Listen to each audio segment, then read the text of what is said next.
Chapter जो है बेटा हमारा केमिकल बॉन्डिंग। केमिकल बॉन्डिंग के अंदर we have studied about so many elements till now. अभी तक हमने बहुत से एलिमेंट्स के बारे में पढ़ा। टोटल कितने एलिमेंट्स थे हमारी पीरियोडिक टेबल में बेटा? 118 एलिमेंट्स। 118 एलिमेंट्स के बारे में हमने पढ़ा। उनको डिवाइड किया किन के अंदर? ऑर्बिटल्स के अंदर। कौन कौन से ऑर्बिटल्स में डिवाइड किया था बेटा? एस, पी, डी और एफ। एस ब्लॉक एलिमेंट्स के कितने ग्रुप होते हैं? 2 ग्रुप होते हैं। पी ब्लॉक के 5 ग्रुप्स होते हैं। P block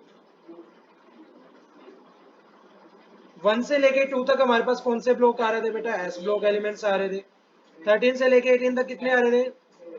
P block elements आ रहे थे। और 3 से लेके 12 तक कौन से आ रहे थे? डी ब्लॉक एलिमेंट्स आ रहे थे। क्लियर है बेटा? पीरियड्स कितने थे टोटल? 7 थे। एलिमेंट्स टोटल कितने थे? लास्ट सेल के अंदर कितने एलिमेंट्स आ रहे थे? लास्ट पीरियड में कितने एलिमेंट्स आ रहे थे? 32 एलिमेंट्स आ रहे थे प्लस जो भी आते जा रहे। तो आउट ऑफ 114 एलिमेंट्स, अगर हम बात करें 114 एलिमेंट्स की, तो उनमें से most of them occur in combined state. उनमें से ज्यादातर किस में पाए जाते हैं? कंबाइंड स्टेट में पाए जाते हैं। किस में पाए जाते हैं? आपने ना 10th क्लास में रिएक्टिविटी सीरीज पढ़ी होगी। पढ़ी है रिएक्टिविटी सीरीज? काशीनाथ का माली आलू जरा फीके से पका, पढ़ी हुई है ना? रिएक्टिविटी सीरीज 3 चैप्टर में यूजेस था उसका। तो सर आपने रिएक्टिविटी सीरीज के बारे में पढ़ा हुआ है। आपने पढ़ा होगा सबसे ऊपर क्या आता है? Top reactive most reactive element आता है। और सबसे नीचे क्या आते हैं? लो रिएक्टिव एलिमेंट आते हैं। और बीच में क्या आते हैं? मॉडरेट आते हैं, जैसे जेड एन एफ ई हो गया। क्लियर? ये इसके नीचे आता है। तो यहाँ पे सर हमारे पास टॉप रिएक्टिव किसी ना किसी के साथ तो रिएक्ट करेंगे।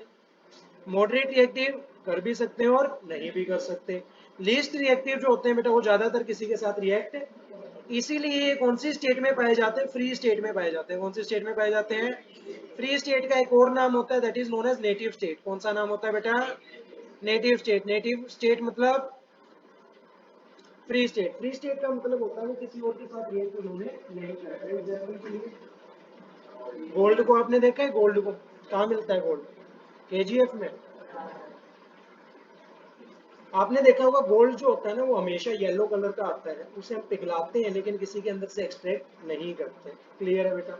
वो किसी के साथ जनरली रिएक्ट नहीं करता। कौन सी स्टेट में पाया जाता है? फ्री स्टेट में। बात करें मोस्ट रिएक्टिव एलिमेंट्स की, तो ये कौन सी स्टेट में पाए जाते हैं? कंबाइंड स्टेट में। कौन सी स्टेट में पाए जाते हैं? कंबाइंड स्टेट में। कंबाइंड स्टेट कौन सी होती है बेटा? क्या तो ये किसके साथ कंबाइन हो रखे होंगे? ऑक्सीजन के साथ। या फिर किसके साथ कंबाइन हो रखे होंगे? सल्फर के साथ। या फिर किसके साथ कंबाइन हो रखे होंगे? कार्बोनेट के साथ। आपने 10th क्लास में आपने तो पढ़ी नहीं हुई होगी क्योंकि आपके कटा हुआ था सिलेबस में। ओर्स के बारे में पढ़ा हुआ नहीं? पढ़ा किसी ने भी? तो ये हमारे ना मेटल्स के ऊपर कुछ ना कुछ लेयर जम जाती है, चाहे वो ऑक्सीजन के लगा लो ऑक्साइड लेयर, सल्फर की जमती है तो सल्फाइड लेयर, और कार्बोनेट की जमती है तो कार्बोनेट। क्लियर है? तो कुछ ना कुछ ओर्स जम जाती हैं। और इन ये जो ओर्स होती हैं इन ओर्स को हम क्या बोलते हैं? Combined state. क्या बात बोलते हैं? या फिर हमारे पास हाइड्रोजन है सर। हाइड्रोजन भी कंबाइंड स्टेट में पाया जाता है। कौन सी फॉर्म में पाई जाती है? H2 गैस के अकेला हाइड्रोजन एग्जिस्ट करता है। ऑक्सीजन की बात करें तो O2 गैस एक और फॉर्म में एग्जिस्ट करती है ऑक्सीजन। किसमें? O3 में। तो मोस्ट ऑफ द एलिमेंट्स कौन सी स्टेट में पाए जा रहे हैं? कंबाइंड स्टेट में। और जनरली लो एलिमेंट्स कौन से में पाए जा रहे हैं? फ्री स्टेट में। आ गया बेटा समझ में? तो only noble gases occur in atomic state. सिर्फ और सिर्फ कौन से एलिमेंट्स अकर होते हैं एटॉमिक स्टेट के अंदर? Noble gases. क्यों अकर होते हैं एटॉमिक स्टेट में? क्योंकि वो किसी के साथ रिएक्ट ही नहीं करते। क्यों नहीं करते रिएक्ट? क्योंकि उनका आउटरमोस्ट शेल क्या होता है? कंप्लीट होता है। Otherwise most of them exist in molecular. और ज्यादातर हमारे पास कौन से में एग्जिस्ट करते हैं? मॉलिक्यूलर या फिर कंबाइंड फॉर्म। क्लियर है बेटा?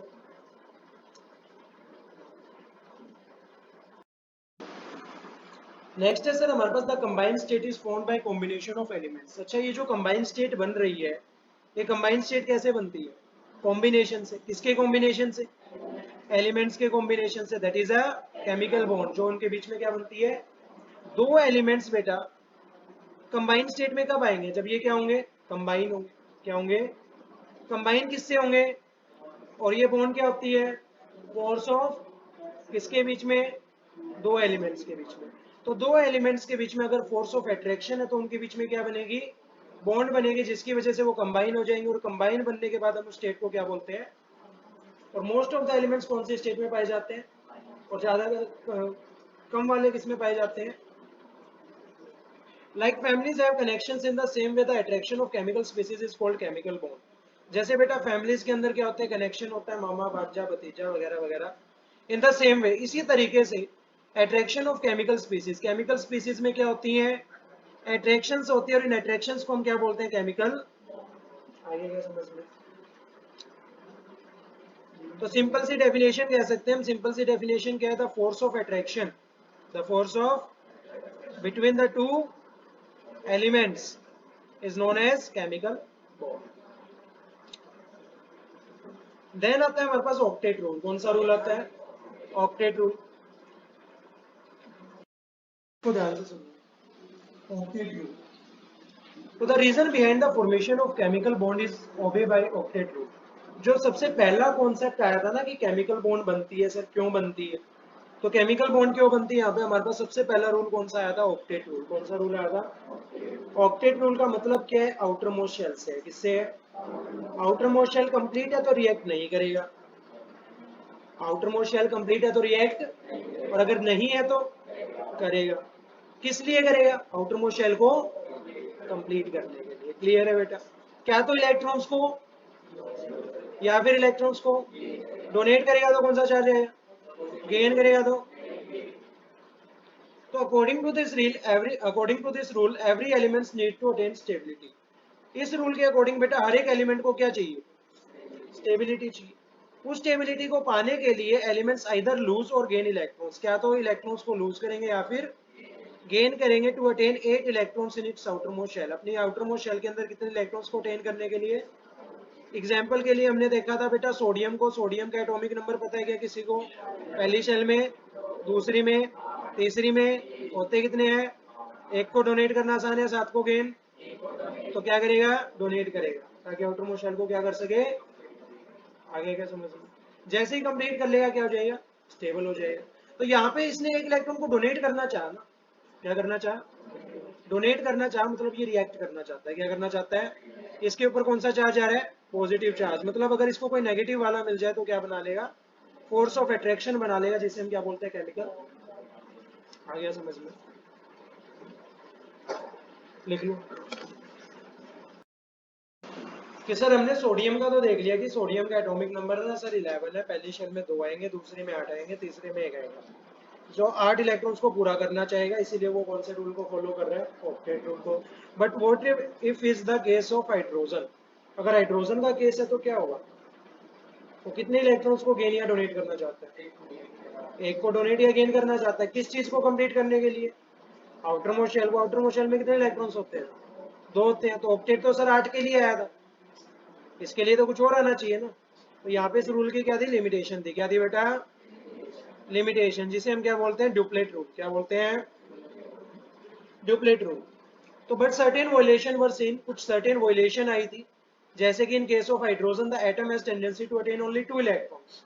हाइड्रोजन एटम की टेंडेंसी क्या होती है, सिर्फ और सिर्फ अटेन करने की कितने इलेक्ट्रॉन्स को, इसके अंदर, वैलेंस शेल के अंदर। So in case of this it the rule is violated, तो इसके केस में बेटा रूल वायलेट हो गया और एक नया रूल इंट्रोड्यूस हुआ, that is known as duplet rule. Clear है। Other violations are in certain molecules the deficient octet is seen. बहुत से मॉलिक्यूल्स में हमें ऑक्टेट क्या दिखाई दिया, डेफिशिएंट दिखाई दिया। डेफिशिएंट का मतलब क्या होता है, कमी, 8 से कम इलेक्ट्रॉन्स दिखाई दिए, 8 से क्या दिखाई दिए। एग्जाम्पल के लिए इन H2 बात करें, किससे, कौन से मॉलिक्यूल की, H2 मॉलिक्यूल की।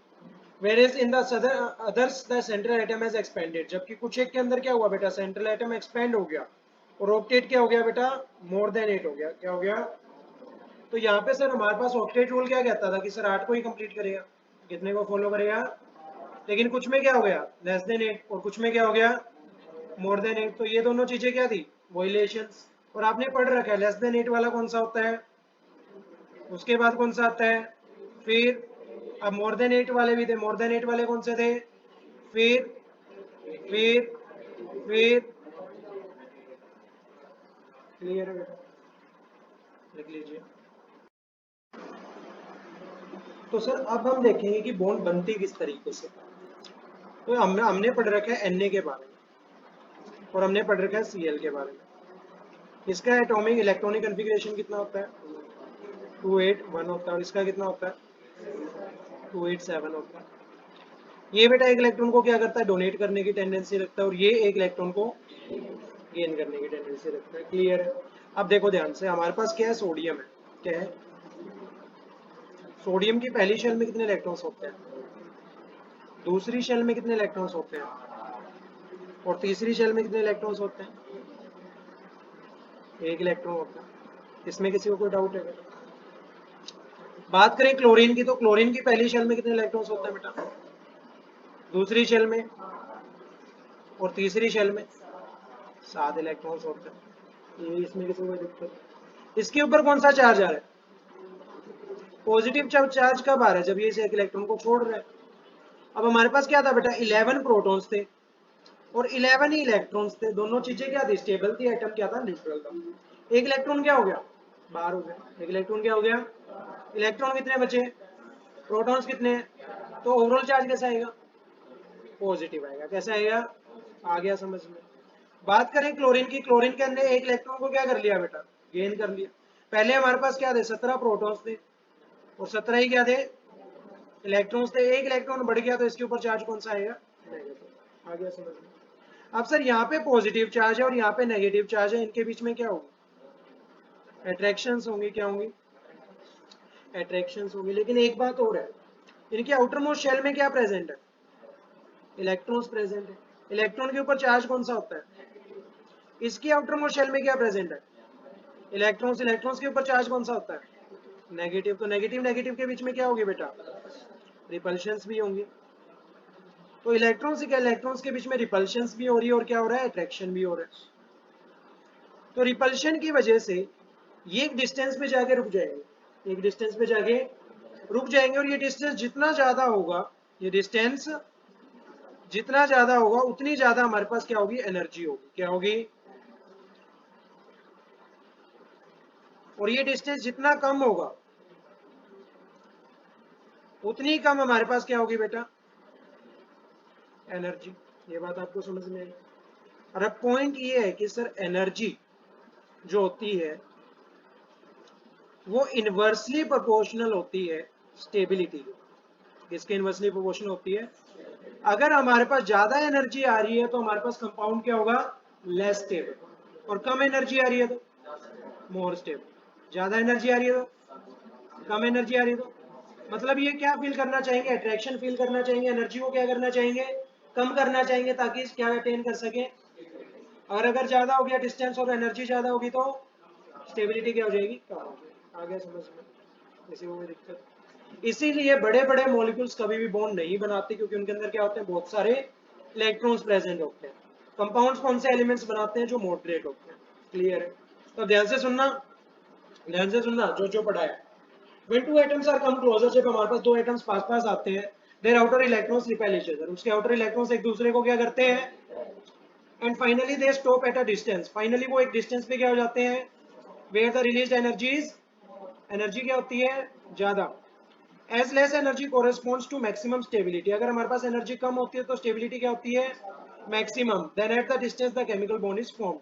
और उस डिस्टेंस पे केमिकल बॉन्ड क्या होती है? फॉर्म होती है। आ गया बेटा समझ में? इसे लिखो, उसके बाद फिर वो बना देना। ध्यान से सुनना बेटा, कहानी का मोटा मोटा सार क्या है? इस एक लाइन के लिए हमने अभी तक पूरा कॉन्सेप्ट पढ़ा है। इस एक लाइन को ध्यान से समझना। एक लाइन क्या है कि बॉन्ड फॉर्मेशन कब होती है?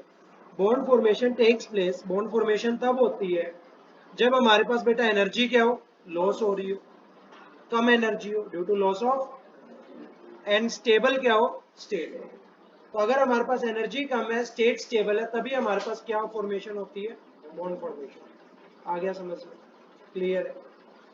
तो बॉन्ड फॉर्मेशन होने के लिए हमारे पास दो कंडीशन आई। सबसे पहली कंडीशन क्या आई? Less energy. And second condition क्या आई? More stability. आ गया समझ में? तो सबसे पहले हमने किसके बारे में पढ़ा बेटा? सबसे पहले किसके बारे में पढ़ा?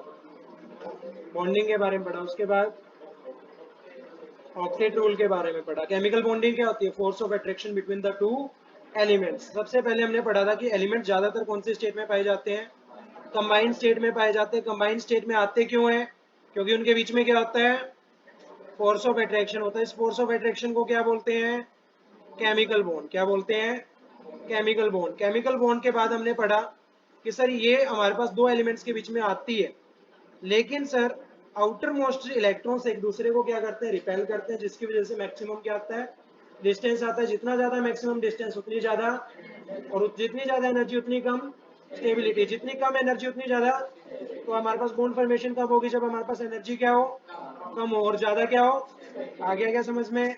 देखो बेटा नेक्स्ट है हमारे पास Kossel and Lewis approach. Kossel and Lewis, ध्यान से सुनना, नाम पे मत जाना, स्टेटमेंट पढ़ना, ठीक है ना? नाम ऐसा ही लिखा है और तब आप ये सोचोगे कि ये कहाँ से आया, कहाँ से आया ये, ठीक है? तो स्टेटमेंट समझ लेना, है कुछ भी नहीं, अभी करा देते हैं। हाइड्रोजन है। हाइड्रोजन की पहली शेल में कितने इलेक्ट्रॉन्स होते हैं? एक ही होता है सर। और होते कितने? क्लियर। तो एक इलेक्ट्रॉन को क्या करना चाहता है? डोनेट या लॉस करना चाहता है। क्लियर है। ये जो अप्रोच है ना, ये अप्रोच डायरेक्टली बेस है बेटा वैलेंस इलेक्ट्रॉन्स पे। किसके ऊपर अप्रोच है? वैलेंस इलेक्ट्रॉन्स के ऊपर। क्लियर है। वैलेंस इलेक्ट्रॉन्स कौन से होते हैं? आउटर मोस्ट शेल के इलेक्ट्रॉन्स। कौन से इलेक्ट्रॉन्स? तो आपने सोडियम के बारे में अभी भी पढ़ा। सोडियम के अंदर इलेक्ट्रॉन्स कितने होते हैं बेटा? 11 होते हैं। कितने होते हैं? पहली शेल में, दूसरी में, तीसरी में। तो ये जो अप्रोच आई ना, ये अप्रोच क्या बोल रही कि सर हमारे पास ना 3 शेल्स है। कितनी शेल्स है? 3 शेल्स है, लेकिन अगर बॉन्ड फॉर्मेशन हो रही है, अगर बॉन्ड फॉर्मेशन, तो उस बॉन्ड फॉर्मेशन के अंदर इलेक्ट्रॉन्स पार्टिसिपेट करेंगे सिर्फ और सिर्फ वैलेंस शेल के। किसके? और अंदर वाले क्या रहेंगे? प्रोटेक्टेड रहेंगे। अंदर वाले क्या रहेंगे? पार्टिसिपेट कौन करेंगे? Valence electrons. कौन से पार्टिसिपेट करेंगे?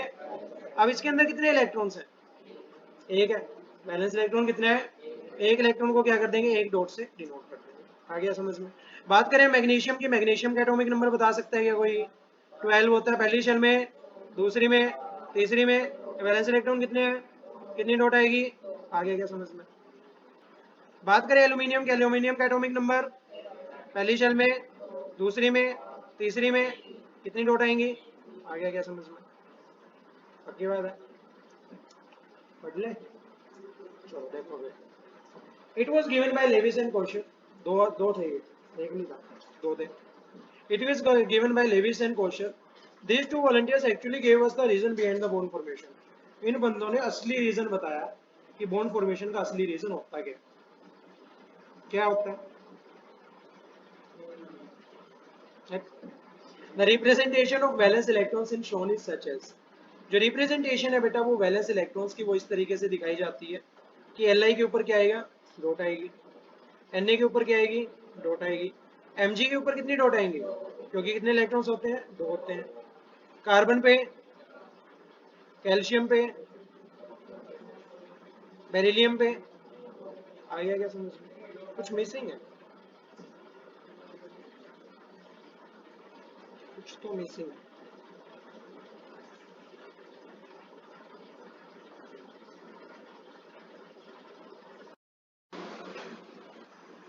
तो ध्यान से देखो बेटा, ये रूल हमें क्या कहता है कि अकॉर्डिंग टू दिस रूल, इस रूल के अकॉर्डिंग बेटा जो आउटर मोस्ट शेल के इलेक्ट्रॉन्स है, सिर्फ वही इलेक्ट्रॉन्स पार्टिसिपेट करते हैं किसके अंदर?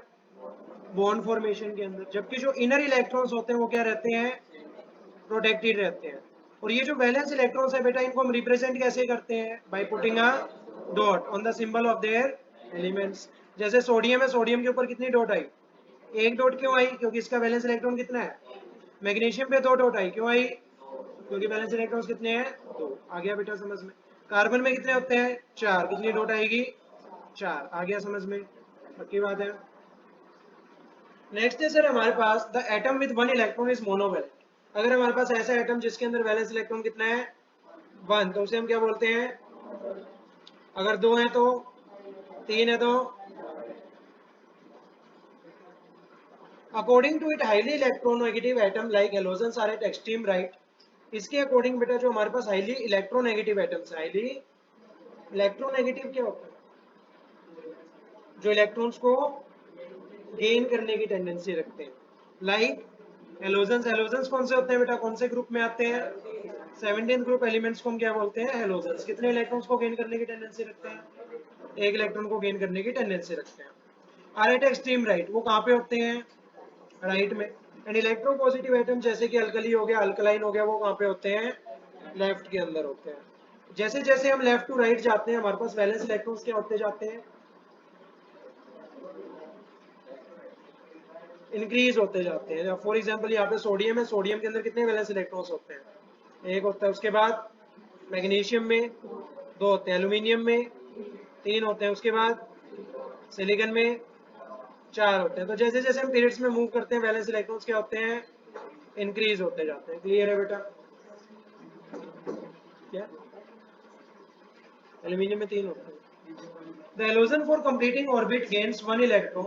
हेलोजन बेटा अपने ऑर्बिट को कंप्लीट करने के लिए एक इलेक्ट्रॉन को क्या करता है? और अल्कली मेटल्स बेटा क्या करते हैं? लूज करते हैं, ताकि क्या कर सके? स्टेबल कॉन्फ़िगरेशन को अचीव कर सके।